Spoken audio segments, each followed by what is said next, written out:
Hello friends, sisters academy में आपका फिर से स्वागत है। फ्रेंड्स, अगर आप इस चैनल पर नए हैं तो चैनल को सब्सक्राइब कीजिए, वीडियो को लाइक, शेयर और कमेंट करना बिल्कुल मत भूलिएगा। तो आज के इस वीडियो में हम जो टॉपिक डिस्कस करेंगे वो है हमारा स्वतंत्रता संग्राम में बिहार के क्या योगदान रहे हैं, इस चीजों पर हम नजर डालेंगे। तो फ्रेंड्स, सबसे पहले हमारी आती है 1857 की क्रांति। 1857 की क्रांति में हमारे जो रहते हैं वीर कुंवर सिंह जो है कि बिहार का नेतृत्व कर रहे होते हैं।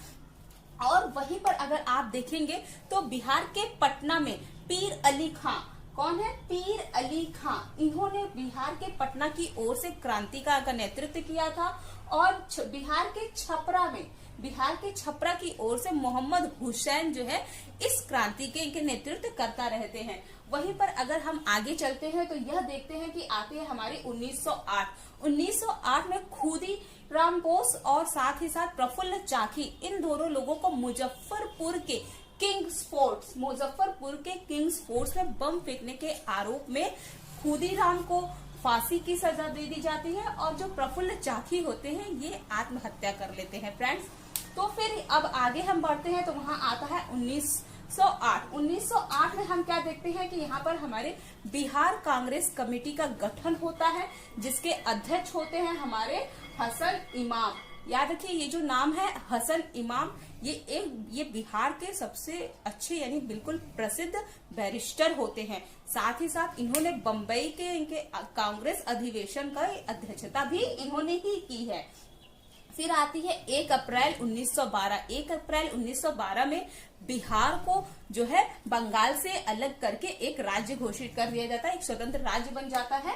फिर उसके बाद आती है 1912 में ही इसी चीज को देख के भारतीय राष्ट्रीय कांग्रेस क्या करती है, अपना 27वां अधिवेशन बिहार के पटना में करती है, जिसकी अध्यक्षता जो करते हैं वो होते हैं हमारे आर.एन. माधोलकर नाम होता है। फ्रेंड्स, सॉरी, गलत नाम ले लिया मैंने। फिर उसके बाद अब 1912 में एक अधिवेशन हुआ, फिर दूसरा अधिवेशन 1922 में गया में होता है, जिसकी अध्यक्षता जो करते हैं वो होते हैं हमारे चित्तरंजन दास।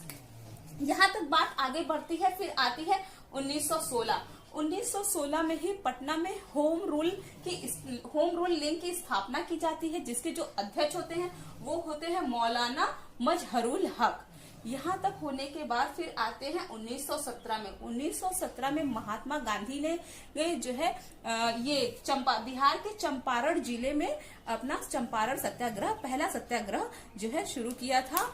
और ये जो है कि सत्याग्रह जो किया था वो एक उनका नाम मुझे नहीं याद आ रहा है इस समय। उनकी रिक्वेस्ट पर इन्होंने, गांधी जी ने जो है 3 काठियावाड़ खेती को लेकर के यहाँ पर इन्होंने सत्याग्रह आंदोलन शुरू किया था। इसके आगे की चीजें हम थोड़ा सा आगे देखते हैं, तब तक के लिए थोड़ा सा हम वीडियो रोकेंगे।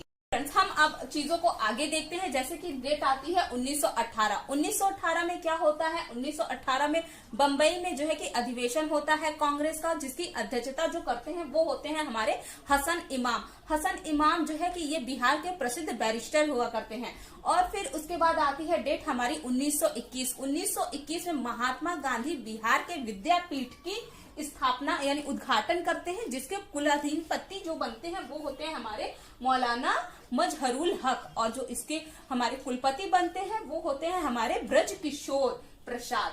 फिर आती है 1923 में बिहार में ही स्वराज दल का गठन होता है।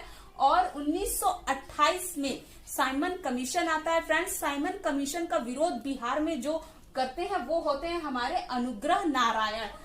अनुग्रह नारायण ही बिहार में साइमन कमीशन का विरोध करते हैं। उसके बाद आती है हमारी जो है सोशलिस्ट पार्टी का जो गठन करते हैं वो है हमारे आचार्य नरेंद्र देव और जयप्रकाश नारायण। इन्होंने 1934 में ही पटना में सोशलिस्ट पार्टी का गठन किया था। और फिर आता है 1936 में अखिल भारतीय किसान सभा का जो गठन करते हैं वो होते हैं हमारे स्वामी सहजानंद सरस्वती जो होते हैं वो अखिल भारतीय किसान सभा का गठन करते हैं। उसके बाद फ्रेंड्स 1937, ये बहुत इंपॉर्टेंट है बीपीएससी के तौर पर, इसे याद रखिए, ये अक्सर पूछा जाता है। 1937 में मोहम्मद यूनुस ये जो है चुनाव जीतते हैं और बिहार के प्रधानमंत्री बना दिए जाते हैं। अब आप सोचेंगे प्रधानमंत्री, तो फ्रेंड्स उस समय बिहार क्या था, प्रांतीय क्षेत्र था, तो वहां पर ये जो है प्रांत के जो प्रमुख हुआ करते थे उन्हें प्रधानमंत्री कहा जाता था। तो फिर अब आगे हम बढ़ते हैं, तो यहाँ पर 1937 में देखते हैं। 1937 में क्या होता है कि श्री कृष्ण के नेतृत्व में ही 20 जुलाई 1937 को कांग्रेस ने सरकार का गठन किया। और फिर आगे बढ़ते हैं तो 1942 में भारत छोड़ो आंदोलन शुरू होता है फ्रेंड्स।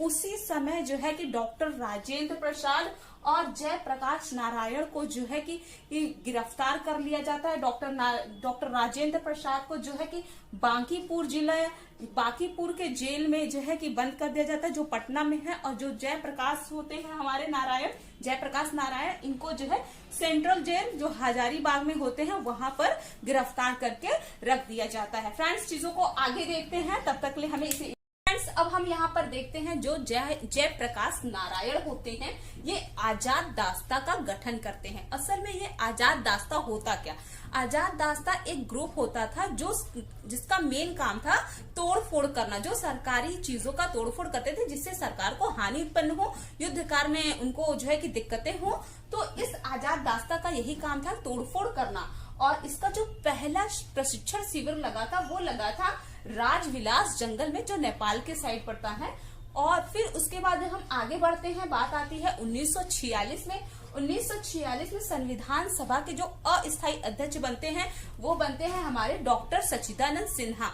उसके बाद 11 दिसंबर 1946 में ही संविधान सभा के जो स्थायी अध्यक्ष बनाए जाते हैं वो रहते हैं हमारे डॉक्टर राजेंद्र प्रसाद। याद रखिएगा जो डॉक्टर राजेंद्र प्रसाद रहते हैं यह स्वतंत्रता प्राप्ति के बाद हमारे देश के प्रथम राष्ट्रपति बनते हैं, जो कि एक बिहार के ही निवासी थे। उसके बाद हम आगे चलते हैं तो हम यह देखते हैं कि स्वतंत्रता प्राप्ति के बाद बिहार के जो हमारे राज्यपाल बनते हैं वो थे जयराम दास दौलत राम। और स्वतंत्रता प्राप्ति के बाद बिहार के जो पहले मुख्यमंत्री बनते हैं वो बनते हैं डॉक्टर श्री कृष्ण सिंह। फ्रेंड्स उम्मीद करती हूँ ये वीडियो आपके लिए काफी हेल्पफुल रहा होगा। मैं जानती हूँ कि यह वीडियो एक वन लाइनर है और कहीं ना कहीं आपके लिए थोड़ा बहुत हेल्पफुल अगर हुआ भी होगा तो प्लीज वीडियो को लाइक जरूर कीजिएगा, चैनल को जरूर सब्सक्राइब कीजिए, क्योंकि इसी से रिलेटेड हम डिटेल वीडियो भी लेकर के आएंगे। तो चलिए फ्रेंड्स मिलते हैं आपसे नेक्स्ट वीडियो में।